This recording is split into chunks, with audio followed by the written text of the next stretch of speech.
दिया, इसका परिणाम उन्होंने उत्तर शिक्षक भर्ती में देखा। कल भी उसमें एक आदेश आया कि पूरी वो 6800 नियुक्ति अलग से दी गई थी, हमारे आंदोलन विभाग को नियुक्त कर दी जाए। हमने देखा कि 69,000 शिक्षक भर्ती में 20,000 पद हमारे खा गए। चोरी और ऊपर से सीना चोरी,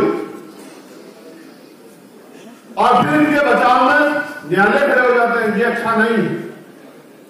इसलिए ये जब धर्म की बात करके हमारे लोगों को गुमराह करने का काम करेंगे तो हमारे अपने लोगों को हमें जाके बताना है कि आप उनसे ये भी सवाल पूछो कि आपके बच्चों को रोजगार कहां से मिलेगा, आपकी जेब में पैसा कहां से आएगा, आपको जमीन कहां से मिलेगी, आपको आगे बढ़ने के अवसर कहां से मिलेंगे।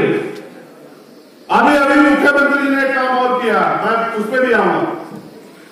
ये षड्यंत्र मैं उसको बेनकाब करूंगा अपने लोगों के सामने। यहां हमारे एक और 5 मांगों में जो हमने रखी थी उसमें यह भी मांग थी कि SC ST OBC के लोगों को ठेकेदारी में जो सरकारी ठेके आते हैं उन ठेकेदारी में आरक्षण की व्यवस्था होनी चाहिए, क्योंकि नौकरी आपने आजाद भारत में किसी को ज्यादा लोगों ने दी। जो जमीनें दी गई थी पूर्व की सरकार द्वारा, वो जमीनें भी सरकार छीन गई है। और उसका मैंने इतने दिन पहले आपको जागरूक किया था। कल सरकार ने कहा कि SC ST की जमीन जो है उत्तर प्रदेश में कोई भी ले सकता है, DM से परमिशन की जरूरत नहीं है। ये जमींदारों को, सामंतियों को, पूंजीपतियों को हमारी जमीन छीनने की अथॉरिटी दे रहे हैं।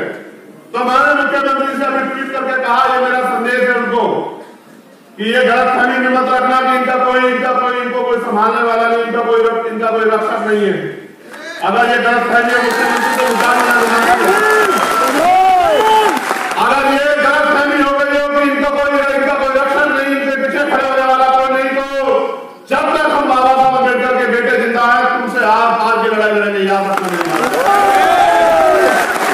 साहब ने कहा जो जमीन सरकारी हो जमीन हमारी है, क्योंकि जब देश आजाद हुआ व्यवस्था के कारण जिन लोगों के पास कोई साधन नहीं थे उनको आगे बढ़ने का कोई रास्ता नहीं दिया।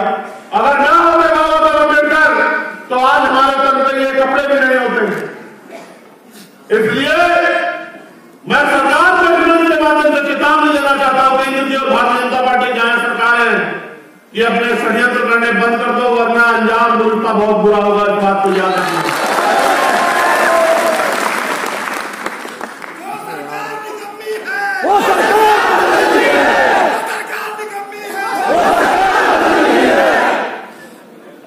ये जमीन छीनना चाहते हैं और हम जमीन दिलाना चाहते हैं। ये बात भी आपको बतानी पड़ेगी कि जमीन दिलाने की ताकत सरकार में होती है। इसलिए हम कहते हैं कि अपने लोगों को चलो ताकत रखो। रोजगार देने की ताकत सरकार में होती है। इसलिए मैं आप लोगों से, मध्य प्रदेश राजस्थान के लोगों से कह रहा हूं कि अपने लोगों को इनके भरोसे मत छोड़ो, उनको हाथ फैलाने मत दो। रोजी रोटी के लिए मोहताज हो गए हमारे लोग, वहां इनके भरोसे मत रहो। अपने लोगों को ताकतवर बनाने के लिए, उनको समझाने के लिए उनके बीच में जाओ। और भी कई मांगे हमने वहां रखी थी उस समय, लेकिन क्योंकि हमें आगे बढ़ना है, बहुत सारी महत्वपूर्ण बातें करनी है आपसे। एक षड्यंत्र जो किया ये बेनकाब होना बहुत जरूरी है। किसी की हैसियत नहीं पूरे देश में कि वो इस षड्यंत्र का सामना कर ले, लेकिन इस षड्यंत्र को बेनकाब करना नेतृत्वकर्ता के कारण में जिम्मेदारी। कल एक शासना देश आया हमारे नेता को उत्तर प्रदेश से, और ये सब जगह होगा, सिर्फ उत्तर प्रदेश में नहीं होगा, आप देख लेना। उन्होंने कहा कि 22 तारीख से 30 तारीख तक रामनवमी का त्योहार है और तमाम तरह की जो धार्मिक आयोजन है वो होगा, और उसमें 1 लाख रुपए हम लोग पंडित पुजारियों को ये काम करने का देंगे। पहली बात, संविधान ये स्पष्ट करता है कि कोई भी धार्मिक कार्य किसी भी जाति धर्म का हो वो सरकारी खर्चे पे नहीं हो सकता। ताले हाथ खोलो, दिमाग खोलो, हाथ मत जोड़ो, दिमाग खोलो। वो ये कह रहे हैं, देखो उनका षड्यंत्र। उन्होंने कहा कि DFSS भी जाके व्यवस्था करेंगे, SDM जाके व्यवस्था करेंगे। उनका लक्ष्य क्या है इस बात को समझो। भाई धर्म आपका व्यक्तिगत मामला है, कोई आपको उसके धर्म को मानने से नहीं रोक सकता। और चाहे वो हिंदू धर्म के लोग हो, मुस्लिम धर्म के लोग हो, ईसाई धर्म के लोग हो, सिख धर्म के लोग हो, कोई भी धर्म देना सिखाता, लेना नहीं सिखाता, लूटना नहीं सिखाता, जो सिखाता। और धर्म को मानने वाले लोग अपनी आस्था ये होती है कि वो अपना खर्च करके अपने धर्म को सीखते हैं। ये है असली धर्म। इन्होंने व्यवस्था की है कि बैनर लगेंगे जनप्रतिनिधियों के, वो सरकारी खर्चे में लगेंगे और मंदिरों में लगेंगे। और मंदिरों में जो एमपी एमएलए है, क्योंकि उनकी सरकार है वहां, तो इनके नेता वहां मुख्य अतिथि होंगे। आप सोचो, ये मंदिर को राजनीतिक घर बनाना चाहते हैं कि मंदिरों में इनके नेता जाए, सरकारी खर्चे में जाके भाषण दे और भाषण देते कहें कि देखो हमारी पार्टी ने किया है, इसलिए आप हमारे साथ जुड़ जाओ। ये हमारे दलित पिछड़े वर्ग के लोगों को बेवकूफ बनाने की तैयारी है, उनकी वोट को लूटने की तैयारी है। ये कोई धार्मिक नहीं है। अगर धार्मिक होते हैं तो मंदिर छोड़ के गोरखपुर का ये लखनऊ की सत्ता में नहीं बैठे होते, आप सब लोग जानते हैं। हमें अपने समाज को सावधान करना होगा। हमारी बहनें वहां जाएंगी मंदिरों में पूजन करने के लिए, ये वहां अपनी बात बता के उनको बेवकूफ बनाने का काम करेंगे। हमें ज्यादा बड़े पैमाने पर मैं आपसे कह रहा हूं कि अपनी बहनों को इस आंदोलन से जोड़ना पड़ेगा, हमारी मां को तैयार करना पड़ेगा।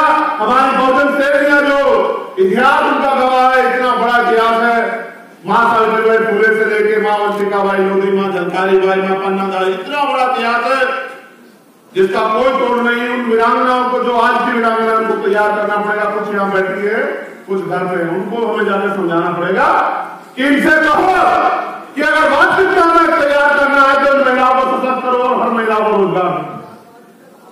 अगर तैयार करना है तो सुरक्षा करो बहन बेटियों की। उत्तर प्रदेश में और देश में जहां तुम्हारी सरकार है निकम्मो, बहन बेटियों की सुरक्षा नहीं कर पाते हो, भाषण देते हो, बेटी बचाओ बेटी पढ़ाओ के नारे देते हो, और आपकी सरकार ने हाथ के साथ किया वो आपने नहीं देखा है। ये भारतीय जनता पार्टी के लोग और इनकी महिला नेताएं चुप थी बिल्कुल, और सीबीआई ने करोड़ों रिपोर्ट लगाई और कहा कि ये हुआ। देखो किस तरह से सत्ता का दुरुपयोग करके उन्होंने हमारी बहन को, न्याय को जो है बाधित करने का काम किया। देखा आपने किस तरह से आपके साथ जो है न्याय का मजाक उड़ा उत्तर प्रदेश में। 3 लोगों को बरी कर दिया और 1 आदमी को सजा, वो जो धाराएं बैठी थी वो हटा दी।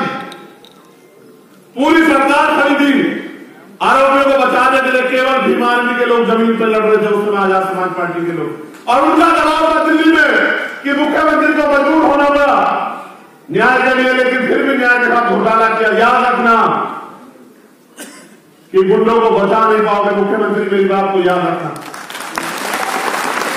क्या उंगली दिखा के बात करते सदन में? नहीं होंगे सदन में, वरना देता जवाब अपने लोगों की तरफ से बताना कि उंगली कैसे दिखाई जाती है। घमंड को बहुत बड़े बड़े अधिकारियों के दूर हुए। मैं इसलिए उत्तर प्रदेश के लोगों को ज्यादा निर्देशित करना चाह रहा था क्योंकि उनके यहाँ पंचायत का नगर पंचायत का चुनाव आ गया अप्रैल में, और आपने देखा जब ये आपके बीच में आया तो आप पूछ रहे थे कि बताओ पिछले वर्ग के लोगों को नगर निकाय में आरक्षण मांगने की तैयारी क्यों करके रखी आपने? क्यों इतने दिन तक आपने जो है वो ट्रिपल टेस्ट पास नहीं करवाया? हमें अपने लोगों को समझदार बनाना पड़ेगा, जागरूक करना पड़ेगा। ये हमसे रिश्ते भी वोट के रखते हैं। जिस दिन वोट का अधिकार आप नहीं था, ये आपको शूद्र कहते थे, अछूत कहते थे, नीच कहते थे, आपके अधिकारों पर उन्होंने छीन रखा था। ये आप जानते इतिहास करके देखो कि किस तरह परंपरा कुरीतियों के नाम पे, सती प्रथा, विधवा, तमाम कुरीतियों के नाम पे इन्होंने देश की महिलाओं को जो है शोषण करने का काम किया।